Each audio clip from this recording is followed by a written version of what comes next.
Hello, this is Crier. I wanted to discuss the subject of the Targums and the Word of the Lord. I've been doing some research on this topic for a little bit, and I wanted to share my findings.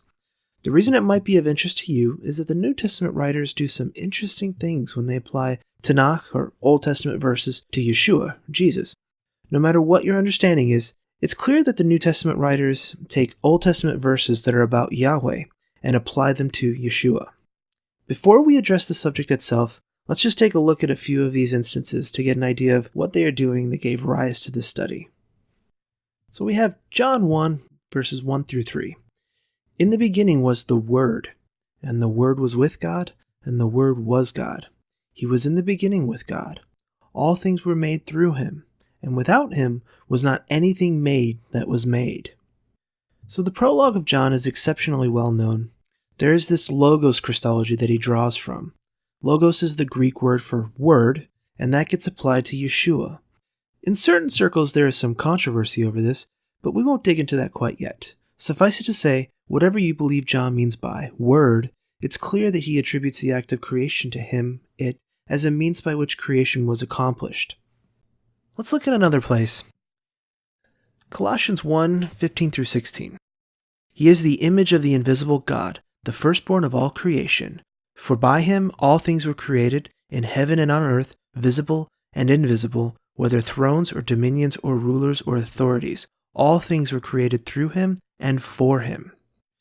So here Paul is skipping the word part and jumping straight into attributing the act of creation to Yeshua. This seems like a big jump compared to what we read in the Old Testament. And let's turn to that now. So Genesis 1:1. In the beginning, God created the heavens and the earth. So I'm not reading Yeshua or the word here. It just seems like it's saying God. I mean, that's what the surface level of the text says. But let's look at Isaiah 44:24. Thus says Yahweh, your Redeemer, who formed you from the womb. I am Yahweh, who made all things, who alone stretched out the heavens, who spread out the earth by myself. So this supports the Genesis 1 reading, in opposition to the New Testament, at least on the surface. So what are John and Paul actually doing here? Well, let's see another example of this type of thing. So we have Revelation 1, 17 and 18. When I saw him, I fell at his feet as though dead, but he laid his right hand on me, saying, Fear not, I am the first and the last, and the living one. I died, and behold, I am alive forevermore, and I have the keys of death and Hades.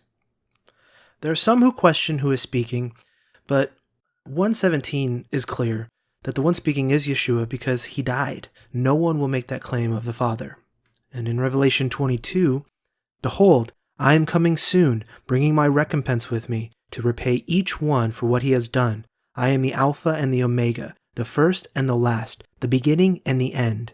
Then skipping down to 16, I, Jesus, have sent my angel to testify to you about these things for the churches.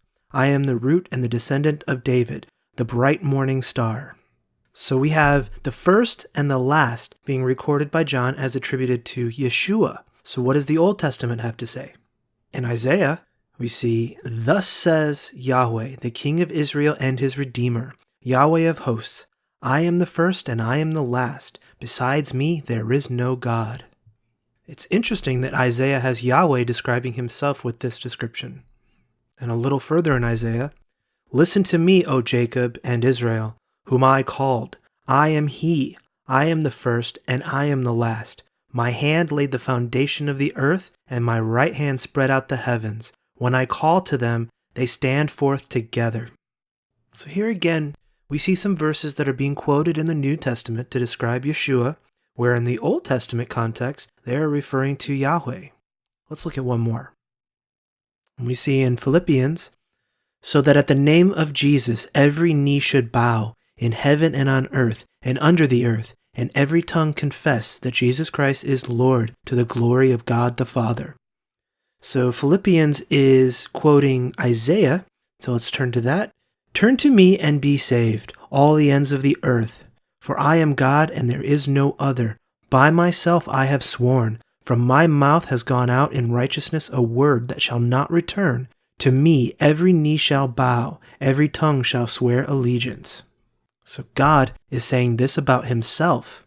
And yet again, we have a New Testament writer who is applying it to Yeshua. So, what's going on? It looks like the New Testament writers have gotten very inventive all of a sudden. On the surface, there seems to be a sharp break from the Old Testament on how these verses are being used. Did they lose the script? I think there is something more going on. So we have verses here that give us a picture of a God who tells us his plan ahead of time. While it may be concealed until it happens, once it is revealed, it will not conflict with what was previously proclaimed. His plans work out, and he has no need for plan Bs. So we need to dive into the context of the first century and what their understanding of the Old Testament was. We need to know what is in their heads when they are writing like this. This brings us to the Targums. What are they? The Targumim were spoken paraphrases, explanations, and expansions of the Jewish scriptures that a rabbi would give in the common language of the listeners, which was often Aramaic. That had become necessary near the end of the 1st century BCE as the common language was in transition, and Hebrew was used for little more than schooling and worship. Writing down the Targum was prohibited. Nevertheless, some Targumatic writings appeared as early as the middle of the 1st century CE. Yes, I'm citing Wikipedia. Please don't freak out. It's a very general description, very accessible to all.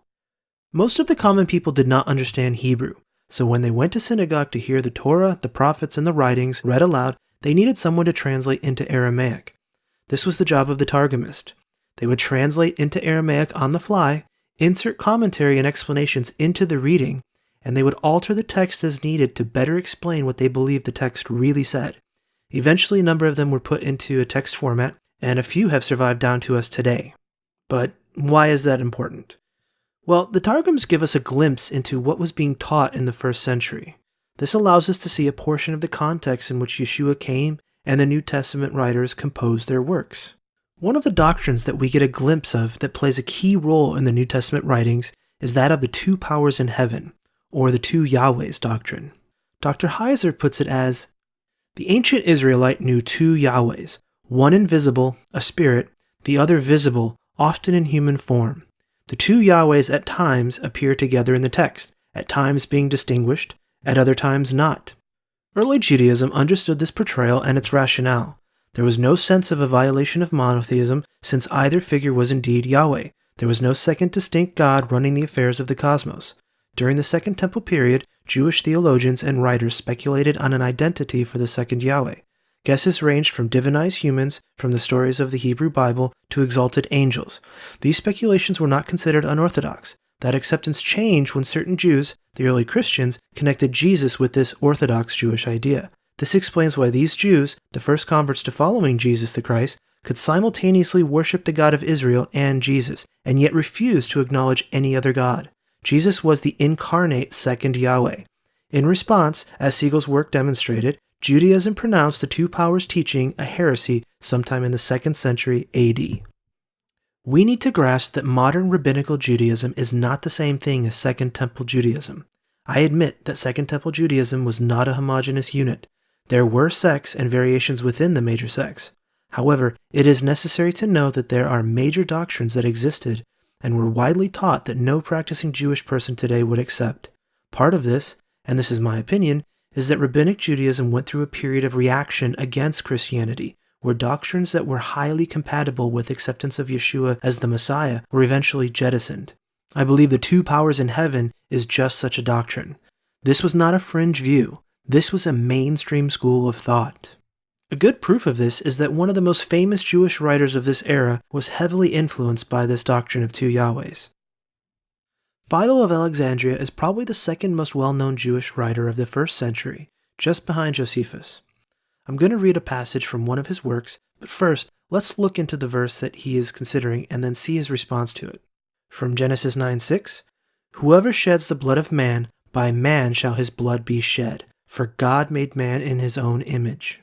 Why is it that he speaks as if of some other God, saying that he made man after the image of God, and not that he made him after his own image?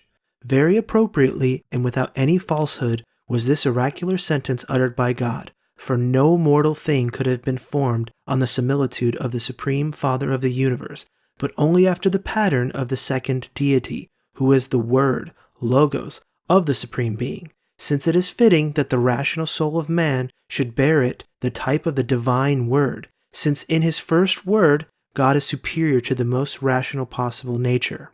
But he who is superior to the Word holds his rank in a better and most singular preeminence. And how could the creature possibly exhibit a likeness of him in himself? Nevertheless, he also wished to intimate this fact, that God does rightly and correctly require vengeance in order to the defense of the virtuous and consistent men, because such bear in themselves a familiar acquaintance with his word, of which the human mind is the similitude and form. Philo is very astutely picking up attention in this verse. Yahweh is speaking and is referring to God in the third person. Philo's answer is that it is a second deity, the Word, Logos, and Philo is writing before any of the Gospels were written down. So we have a mainstream doctrine of two Yahwehs preserved in the Targums.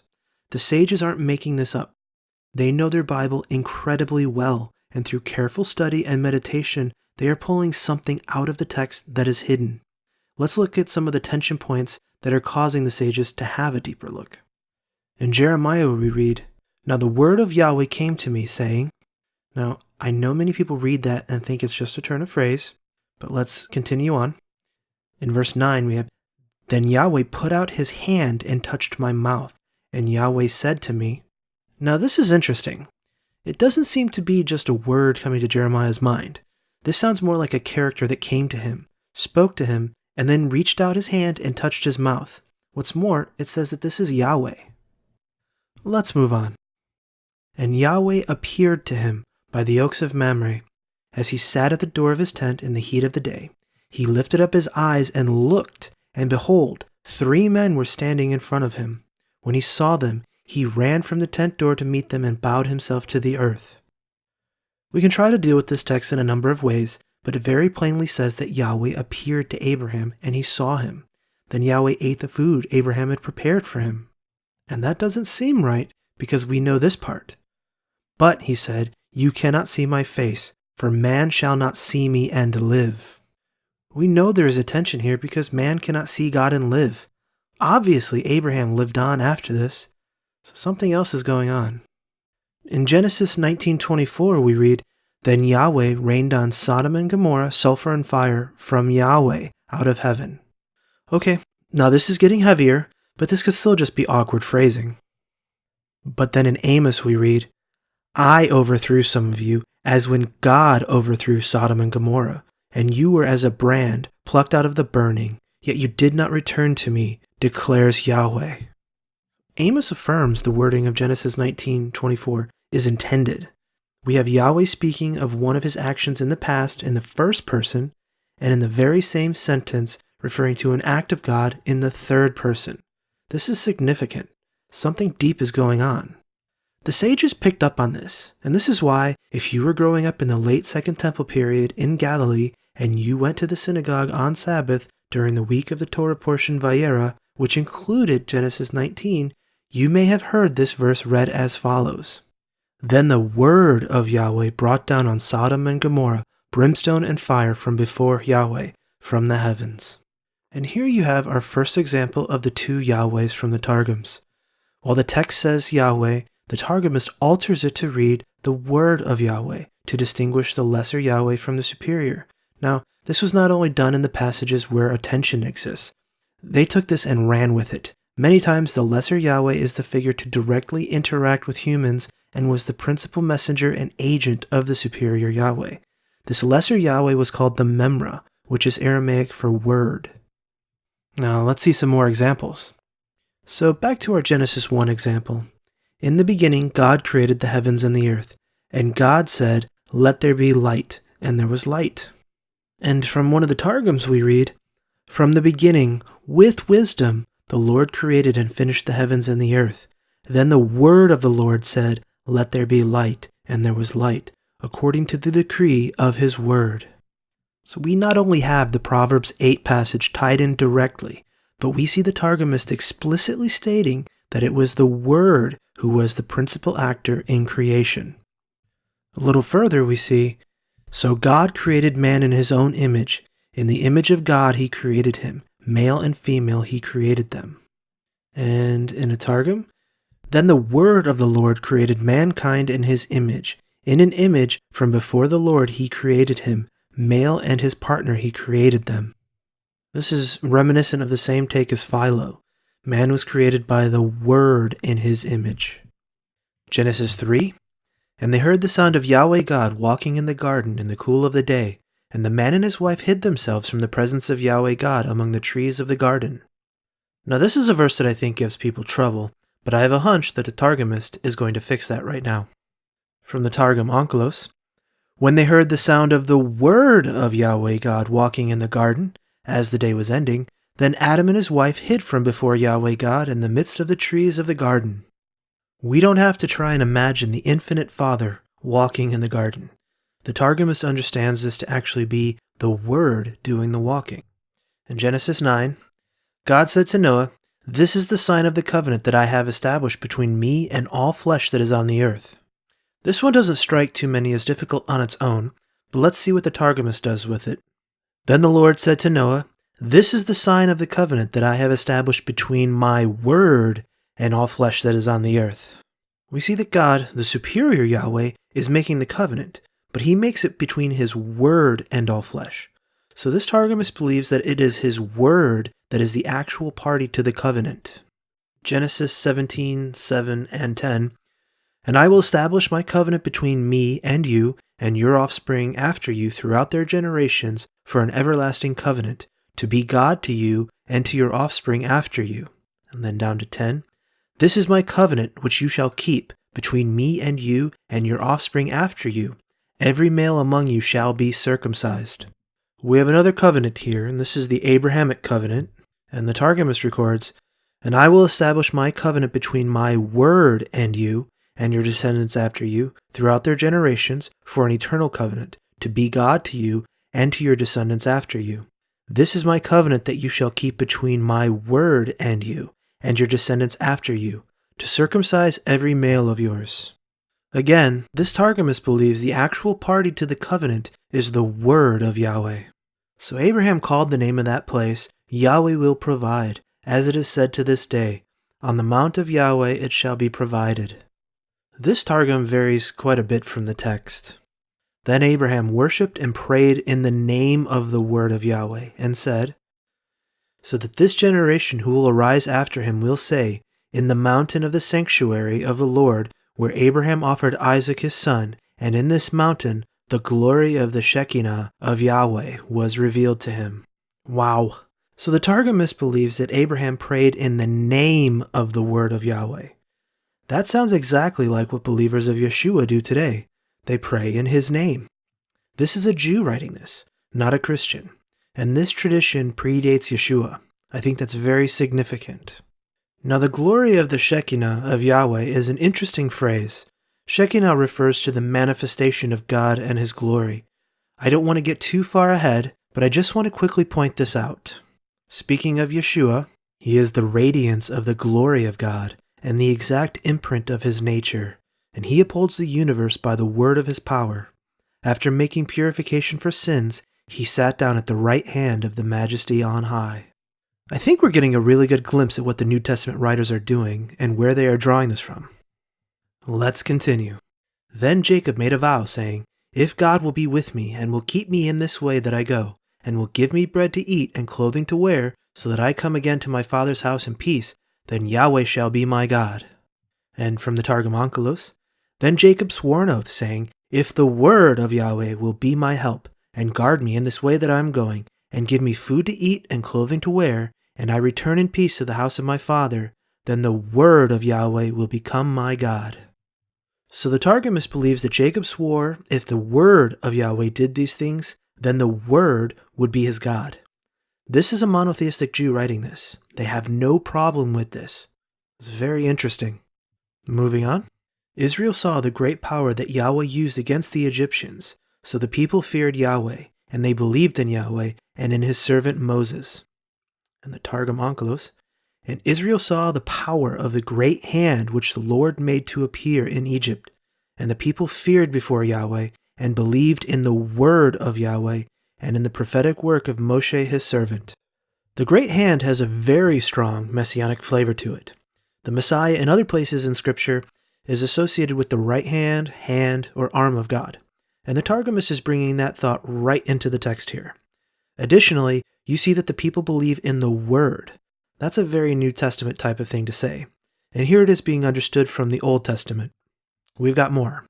Yahweh your God, who goes before you, will himself fight for you, just as he did for you in Egypt before your eyes. And the Targumist writes, the word of Yahweh your God, who is leading before you, he will fight the war for you, just as everything that he had done for you in Egypt in your sight. And so the Targumist believes it is the Word who is leading them in the wilderness and doing the fighting for them in their battles. And as soon as you heard the voice out of the midst of the darkness, while the mountain was burning with fire, you came near to me, all the heads of your tribes and your elders, and you said, behold, Yahweh our God has shown us his glory and greatness, and we have heard his voice out of the midst of the fire. This day we have seen God speak with man, and man still live. Now therefore, why should we die? For this great fire will consume us. If we hear the voice of Yahweh our God any more, we shall die. For who is there of all flesh that has heard the voice of the living God speaking out of the midst of a fire, as we have, and still live? And from the Targum Onkelos, and it came about when you heard the voice from the midst of the darkness, while the mountain was burning with fire, that you came near to me, all the heads of your tribes and your elders, and you said, behold, Yahweh our God has shown us his glory and his greatness, and the voice of his word was heard from out of the midst of the fire. Today we saw that the Lord was speaking with man, and yet he would live. But now why should we die? For this great fire will consume us. If we again hear the voice of the word of Yahweh our God, we shall die. For who is there of all flesh who has heard the voice of the living word of the Lord, who was speaking from the midst of the fire, such as we have, and continue to live? Here we have the recounting of the Sinai event where the people heard the voice of God. The Targumist is saying it was actually the Word who spoke here, and that the one who gave the commandments was indeed the Word. This paints the crucifixion in an entirely different light. I know people have many theories about why it was acceptable for Yeshua to die for us, but this insight makes perfect sense. If Yeshua was the one with whom the Mosaic covenant was made, if he was the one Israel was married to here, then what Paul talks about in Romans 7 becomes crystal clear. The husband dies so that the unfaithful wife is free from her adultery. And when Yeshua is raised, the woman is free to remarry him.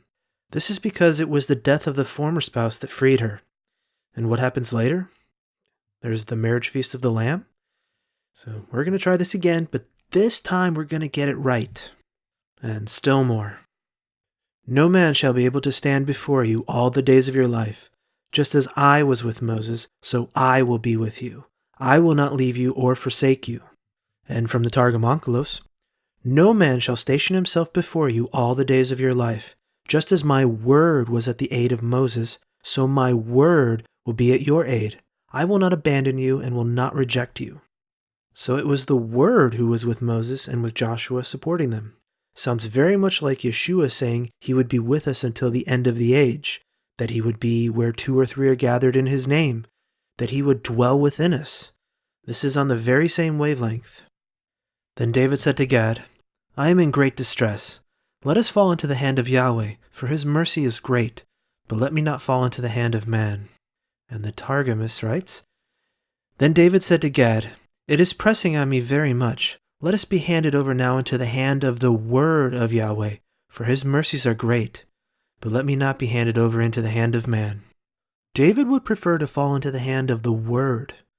We know that all judgment is given to the Son, and his mercies are great. That's very interesting. But Israel is saved by Yahweh with everlasting salvation. You shall not be put to shame or confounded to all eternity. And from the Targum Onkelos, Israel has been redeemed by the word of Yahweh with an eternal deliverance. You will not be ashamed, and you will not be humbled forever and ever. The word is a redeemer who has an eternal deliverance. That's very, very messianic. So it should now be no mystery how John could write something like this. In the beginning was the Word, and the Word was with God, and the Word was God. He was in the beginning with God. All things were made through him, and without him was not anything made that was made. He was in the world, and the world was made through him, yet the world did not know him. He came to his own, and his own people did not receive him. But to all who did receive him, who believed in his name, he gave the right to become children of God, who were born, not of blood, nor of the will of the flesh, nor of the will of man, but of God. And the Word became flesh and dwelt among us. And we have seen his glory, glory as of the only Son from the Father, full of grace and truth. John bore witness about him and cried out, "This was he of whom I said, 'He who comes after me ranks before me, because he was before me.'" No one has ever seen God. The only God, who is at the Father's side, he has made him known. When he says the Word was with God and was God, that's a good way of putting the two Yahwehs idea. John is not writing anything new here. He is following in the tradition of the two Yahwehs. The innovation that he does make is to say that this Word is Yeshua. He's not taking a giant leap into brand new territory. He is taking the next logical step. The New Testament writers aren't arguing that Yeshua did these things. They are arguing that Yeshua is the identity of the Word of Yahweh, who the people already knew did these things. Many of the people already had a conceptual understanding of the Word. They just didn't know who he was. Was it Adam, Enoch, Michael, Uriel, Gabriel? The New Testament writers are coming along and saying, it's Yeshua. To reiterate, no one has ever seen God. All those places where it says that people saw, touched, ate with Yahweh, well, that was Yahweh. But it wasn't the Father. It was the Son. It was the unique God who was at the Father's side, who has revealed the Father to us. John is endorsing the Targums and the doctrine of the two Yahwehs here and in the rest of his writings. Let's look at an Old Testament verse that summarizes the Messiah succinctly, but refers to him as Yahweh. Isaiah 33:22. For Yahweh is our judge, Yahweh is our lawgiver, Yahweh is our king, he will save us. Back to John we read, For the Father judges no one, but has given all judgment to the Son, that all may honor the Son, just as they honor the Father. Whoever does not honor the Son does not honor the Father who sent him. So the Father judges no one, and yet Yahweh is our judge. In John again, If you love me, you will keep my commandments. So Yeshua gave us commandments, and the Targumist believes those were the ones given at Sinai. And yet Isaiah says Yahweh is our lawgiver. And still more John. On his robe and on his thigh he has a name written, King of Kings and Lord of Lords. Yeshua is called King of Kings, and Yahweh is our King. And in Acts, and there is salvation in no one else, for there is no other name under heaven given among men by which we must be saved. So salvation is found nowhere else but Yeshua, and Isaiah says Yahweh will save us. I don't think these are coincidences. Knowing what we know of how the tradition was to try to identify whether the Yahweh of the text was the Word or the superior Yahweh, then I think it's likely that the New Testament writers here are inserting the Word into Isaiah 33:22. It's Yahweh, but it's the Word, not the Father. Why would the Son be acting in place of the Father? So that all may honor the Son just as they honor the Father, in the same way. Now, if you think it's a crazy notion that both the Father and the Son were operating under the name Yahweh in the Old Testament, let's look at a few more verses before you turn this off. In Acts we read, This Jesus is the stone that was rejected by you, the builders, which has become the cornerstone. And there is salvation in no one else, for there is no other name under heaven given among men by which we must be saved. Now, we just read that on the last slide, but I wanted to read it again for emphasis. There is no other name but Yeshua's for salvation. And then there's Joel.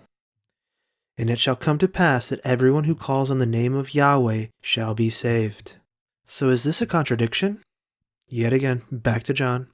Holy Father, keep them in your name, which you have given me, that they may be one, even as we are one. No contradiction. The Father gave the name to the Son. The Son has the Father's name. Now, while we're on the topic of being one, the Shema. Deuteronomy 6:4. Hear, O Israel, Yahweh our God, Yahweh is one. Shema Yisrael, Yahweh Eloheinu, Yahweh Echad. The Shema is the fundamental tenet of Judaism. It's prayed 2 to 4 times every day by Orthodox Jews. It's used by Unitarians to argue against any kind of divine plurality. It's also ambiguous for translators since Shema, or hear, is the only verb. Now, I'm not claiming that what I'm about to say is absolute truth. It's speculative, I grant that. But given what we've learned about how the Targumists and the New Testament writers understood the two Yahwehs concept, there's a two-ness that sticks out now in the Shema. Does Yahweh need to be in the text twice to communicate that our God, Yahweh, is one? Hold that thought. Now let's look at something that Yeshua says, in the Gospel of John no less. John, chapter 10, verses 27 and 30. My sheep hear my voice, and I know them, and they follow me. I and the Father are one. Now let's insert a little commentary. Do a word study on sheep in the Old Testament, and you'll find that Israel, either all 12 tribes or just the northern 10-tribe kingdom, are referred to as sheep. Hear, O Israel, I, Yahweh, and the Father, Yahweh, are one, Echad. I think Yeshua is indeed inserting himself into the Shema, not as a new thing, but as a revealing of who the Yahweh of the Old Testament is. It is the Father and the Son. We didn't know that until the Son came to reveal the Father. This relationship is the revelation of what was hidden in plain sight in the Old Testament. I have another example like this. Then Moses said to God, If I come to the people of Israel and say to them, The God of your fathers has sent me to you, and they ask me, What is his name? What shall I say to them? God said to Moses, I am who I am. And he said, Say this to the people of Israel, I am has sent me to you. This is the famous I am who I am, or I am that I am. This phrase only occurs once in all of Scripture. The Hebrew is Aye Esher Aye. Aye is the same verb that gives us Yahweh, to be. And like the Shema, we have it twice. I think it's possible that this is trying to communicate something deeper. Also notice that after the full name, God then says to say that I am sent Moses. It sounds a bit like maybe there are two, and then the one that is speaking and actually commanding Moses is just one of the I ams. Is there something elsewhere in Scripture that might shed some light on this? Well, there is, and of course, it's John. Jesus said to them, Truly, truly, I say to you, before Abraham was, I am. In the Greek, that's the present tense, I am, exactly as it is translated. I think Yeshua is identifying himself as one of the I ams from the full name given in Exodus 3. His word choice is deliberate and profound in its implications.